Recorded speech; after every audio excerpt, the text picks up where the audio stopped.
খানা সে তোর তার উপর জন্য অত্যাচার হবে, জাহান্নামে নির্যাতন রূপান্তরিত হবে। করব আমি। হ্যাঁ, বাড়িতে ভালো ছিল, এখন আমার যখন জেলখানা প্রাসাদ থাকবে তোর সেখানে কাছে কষ্টে জেলখানা থাকবে। মনে এই হচ্ছিল, তাই না? কষ্টের থেকে সে এই রাজদরবারের ভালো পরিবেশের কথা মনে পড়ে জুলেখার কাছে আনুগত্য স্বীকার করবে যে, "না, আমি ভুল করে ফেলেছি। আপনি যা বলবেন আমি তাই শুনবো।" এই জন্যই জুলেখা ইউসুফকে জেলখানায় দিয়েছিল। কিন্তু হিতে বিপরীত হলো। সে সেই জায়গাটাকেই সে ভালো মনে করে নিল এবং ইউসুফের রাজদরবারটাকে সে জেলখানা হিসেবে মনে করলো। সে বলল, "জুলেখা জেলখানার চেয়ে আমি ভালো আছি।" এই কথা আসসালামু আলাইকুম ওয়া রাহমাতুল্লাহি ওয়া বারাকাতুহু। প্রিয় বন্ধুরা, কেমন আছেন সবাই? আশা করছি আপনারা সবাই ভালো আছেন। আমি আল্লাহর রহমতে ভালো আছি। আজ আপনাদের মাঝে আর একটা পর্ব নিয়ে চলে আসলাম। আপনারা জানেন যে ইউসুফ জুলেখার কাহিনীর উপরে আমরা পর্ব অনুযায়ী আলোচনা করছি। আজকে আমরা ৩৯তম পর্বে আলোচনা করব ইনশাআল্লাহ। ৩৯তম একটি ঘটনাবহুল পর্ব। আপনারা জানেন ৩৯তম পর্বে অলরেডি ইউসুফ বর্তমানে জেলখানায় আছে। সেই জেলখানার ভিতরে নানাবিধ ঘটনাবহুল একটি পর্ব। সেই পর্ব আমি দেখে ১০টি পয়েন্ট আপনাদের জন্য আলোচনা করার জন্য তুলে নিয়েছি।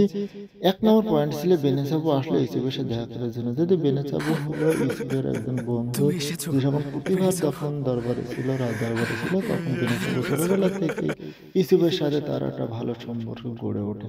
আর বন্ধুকে অনেকদিন ধরে দেখে নাই, এই জন্য সে আসলো দেখা করতে। এবং সে যখন আসলো তখন রুদামন একটি চিঠি লিখে দিল তার কাছে, সে চিঠিটি এবং রাজদরবার থেকে কিছু খাবার নিয়ে আসলো। এগুলো নিয়ে যখন কেদামনের কাছে দিয়ে হলো, কেদামন বলল যে এটাতে প্রতিবার রাজমহল নয় যে এখানে খানা দানা দেওয়া যাবে। তারপরে যেহেতু রুদামন কেদামনের বন্ধু, সে একটা চিঠি লিখে দিয়েছে যে সে হলো একজন হাকিম, সে একজন ভালো মানুষ। ইউসুফ জুলেখার আনুগত্য পোষণ করে নাই, যার কারণে সে আজকে জেলখানায়। তুমি তার সাথে পরামর্শ নিতে পারো। এভাবে একটা চিঠি রুদামন লিখে দিল কেদামনের কাছে। তারপর যা হোক, কেদামন বেনেসাবুকে বললো যে ঠিক আছে। তারা কারারক্ষীকে বললো যে তুমি ইউসুফকে ডেকে নিয়ে আসো এবং বেনেসাবুর সাথে দেখা করতে দাও। তখন ইউসুফকে ডেকে আনা হলো। পুতিফারের ২ নম্বর ছিল রাজমহলে শুধু কেদামন প্রশংসা জুলেখাই করলো। তোমাকে হ্যাঁ, ভালোবাসে, যখন কিন্তু মনে ইউসুফ হচ্ছে এবং বেনেসাবু একে ইউজারশিপের অপরকে প্রতি ওই জড়িয়ে রাজমহল। ধরলো, তাকে দিয়ে কান্নাকাটি করলো, তখন কেদামন বলল যে আমি হয়তো ভেবেছিলাম যে পুতিফার দরবারে এই ইউসুফই জুলেখাই শুধু তোমাকে ভালোবাসে, এখন দেখি যে বাড়ির সবাই ওই পুতিফার বাড়ির সবাই তোমাকে ভালোবাসে। তখন ইউসুফ বলে যে জুলেখার খবর কেদামন কিভাবে জানলো? তখন সে বলল যে বেনেসাও আমাকে কিছু বলে না, রোদামনি আমাকে চিঠি লিখে জানিয়েছে। অর্থাৎ হ্যাঁ, কেদামন সে একজন ভালো, মানে সম্ভবত জেলখানাতে সবসময় অপরাধীরা থাকে, কিন্তু কেদামন এমন একজন অপরাধী পেল যে একজন ভালো এবং সে একজন আল্লাহর প্রিয় বান্দা এবং আল্লাহর নবী। ৩ নম্বর ছিল শত্রুকে খাবার দিলে ইউসুফ সবাই তৃপ্তিতে খেলো। হ্যাঁ, যেহেতু বেনেসাবু খাবার নিয়ে আসছে রাজদরবার থেকে, কারণ সে তো সবসময় ভালো খাবার দাবার খায়, রাজদরবারে বড় হয়েছে, রাজার পরিবারে বড় হয়েছে। সে এখন জেলখানায় আছে, সে আসার সময় কিছু খাবার নিয়ে আসছে তার বন্ধুর জন্য। সে এই খাবার ইউসুফ নিজে না খেয়ে নিজে সামান্য কিছু খেলো, আর সেই খাবার সকল আসামির ওখানে যারা জেলখানায় বন্দী আছে সবার মাঝে সেই খাবারটা বিলিয়ে দিল। এবং তার যে একটা শত্রু লিমনের পুত্র, যে নীলুফার পুত্র, তার কাছে সে খাবার নিয়ে গেল এবং তাকে বলল, দেখো তুমি খাবারটি খাও এবং তুমি রাগ দমন করো। কিন্তু নীলুফার পুত্র সে তো কসমই কেটেছে যে সে এই ইউসুফের জন্য সে জেলখানা, সে এটার প্রতিশোধ নেবে, সে তার মনটাকে নরম করলো না।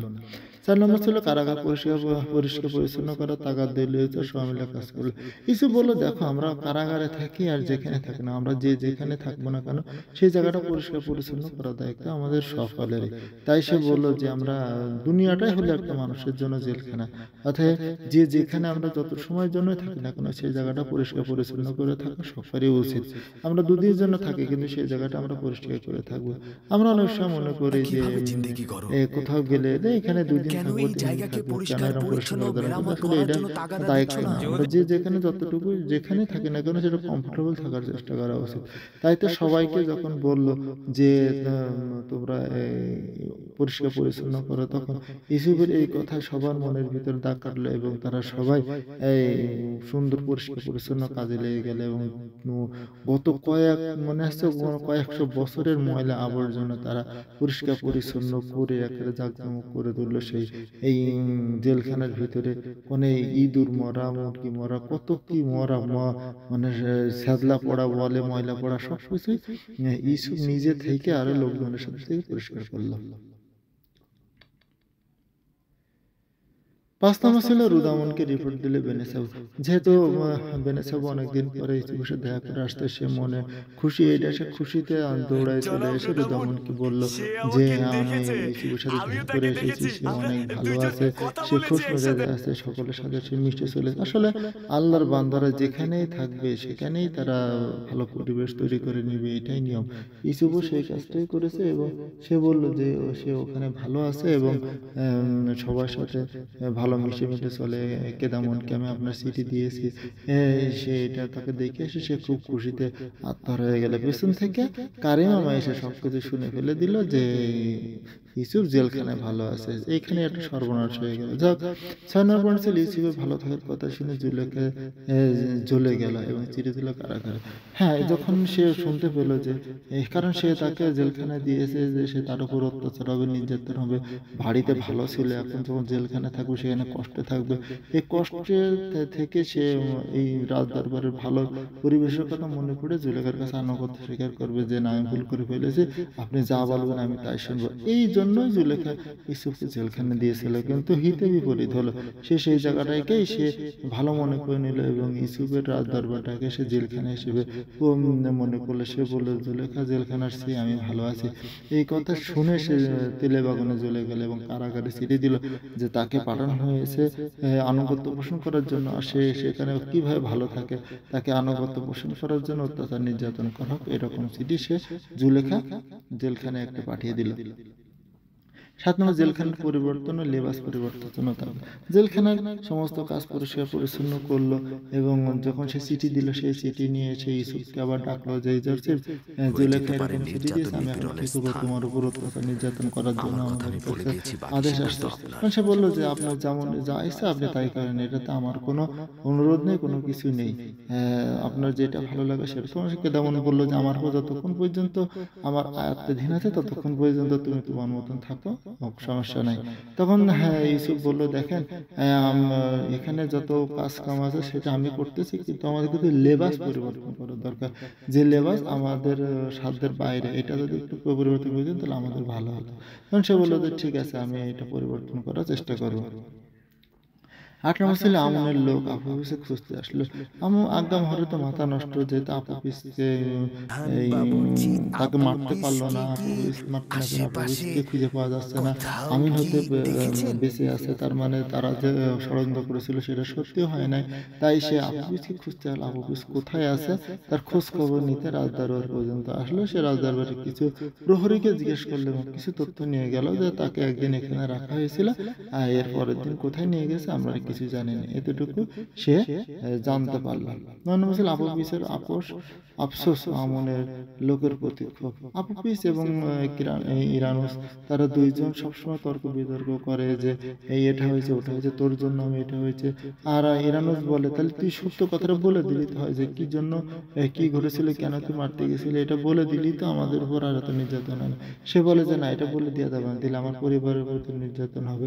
এটা তারা দুইজন একে অপরের প্রতি রাগারাগি করে এবং আমনের লোকের প্রতি তারা খুব ঝাড়ে।